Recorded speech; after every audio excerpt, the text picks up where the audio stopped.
So, heute geht es um das Thema Konstruktion. Und zwar habe ich während der ganzen Konstruktionsphase immer alle möglichen Zwischenspeicherungen gemacht. Und das teilweise in 2 Wochen Abständen, teilweise einen Monat Abstand. Und dadurch können wir jetzt ganz interessant erzählen, wie sich das Fahrrad entwickelt hat im 3D und wo wir dann Schwachstellen entdeckt haben und so weiter. Ich fange einfach mal an. Das ist nachdem die Kinematik festgelegt war, war das jetzt einer der ersten etwas konkreteren Entwürfe. Was hier schon mal gut ist: Flasche hat Platz, Dämpfer sitzt ordentlich, Oberrohr ist relativ niedrig angesetzt, können wir später sogar noch ein bisschen niedriger setzen, da ist noch Luft.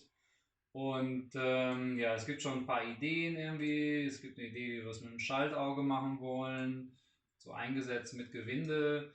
Die Idee gehabt, ja, eben gar keine Gabel zu machen, sondern das einfach so voneinander zu schrauben mit einem dicken Kugellager. Ja, da gehen wir aber später weg von. Das erzähle ich euch dann noch, weil wir hier im Prinzip an diesem Hebel haben wir einfach ein bisschen Sorgen gehabt, dass der nicht steif genug ist, weil wir hier eben keine Verstrebung haben. Dieses Bauteil sieht ganz interessant aus. Wir wollen es aber lieber auch aufs Unterrohr abstützen. Und ja, ich mache jetzt mal das nächste auf. Die nächste Evolutionsstufe. Was haben wir verändert? Wir haben das im Prinzip hier dran abgestützt. Wir haben nochmal einen Luftdämpfer, eine zweite Position mit reingeholt, um eben gerade bei den ersten Rahmen, im Prinzip, das ist so 30% Progression. Ich glaube, der Luftdämpfer da hat in etwa 20% Progression, dass wir so ein bisschen spielen können. Da müsst ihr jetzt aber in den Charts nachgucken, wie das exakt ist. Ne?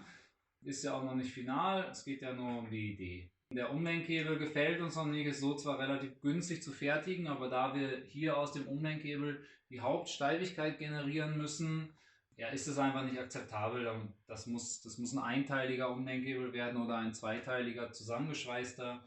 Das ist einfach zu wichtig. Diese Aufnahme werden wir wegmachen. Da werden wir einen Adapter noch uns für überlegen im nächsten Schritt. Ich mache das jetzt zu und zeige euch mal, wie es weiterging.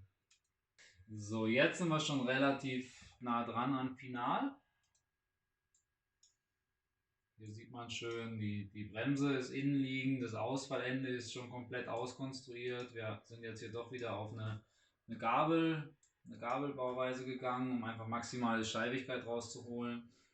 Hier, das ist relativ kurz, schönes, kompaktes Joke, und der Idler-Pulli, also die Umlenkrolle, ist hier mit dran an dem Frästeil. Dadurch haben wir auch keine Probleme mit Schweißverzug oder so, dass da irgendwie eine Achse nicht läuft oder so. Das wird also alles sauber.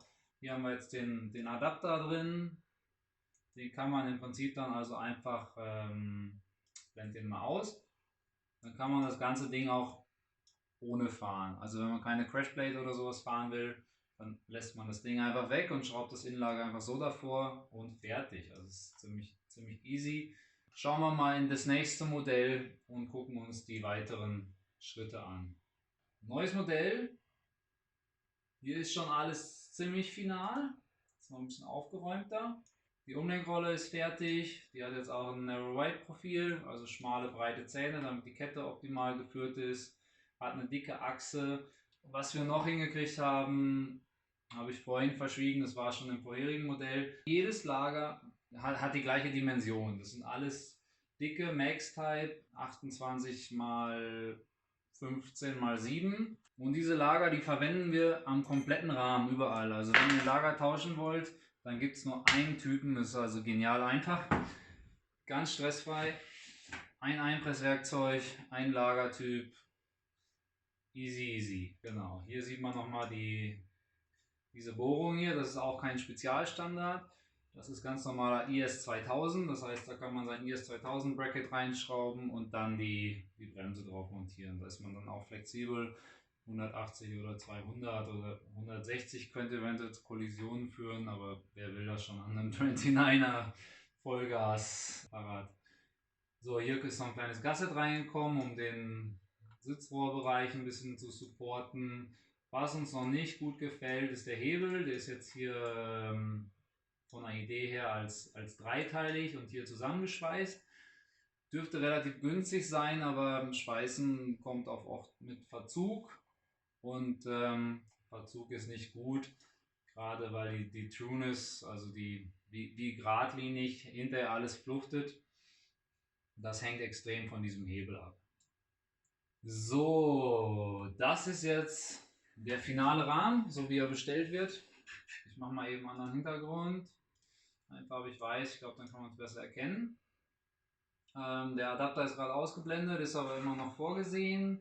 Jetzt haben wir einen Umlenkhebel, den hat der Stefan konstruiert. Na, ist auf jeden Fall ein einteiliges Monster. Ein brutales Teil, das richtig aufwendig zu fertigen ist. Die Fräser werden uns wahrscheinlich hassen. Bin gespannt. Ich habe vor, das bei dem Jonathan Debus zu machen. Der hat das ganz gut drauf, der ist Formbauer. Und wir werden sehen, ob er es hinkriegt. Ne? Ich bin gespannt, aber das Teil wird auf jeden Fall leicht und sehr steif. Also wir haben halt wirklich jetzt in diesem Modell ist alles fertig, die Kabelverlegung ist fertig, die Kabel kommen hier rein, kommen hier wieder raus, dann geht das Kabel hier rein, kommt hier wieder raus.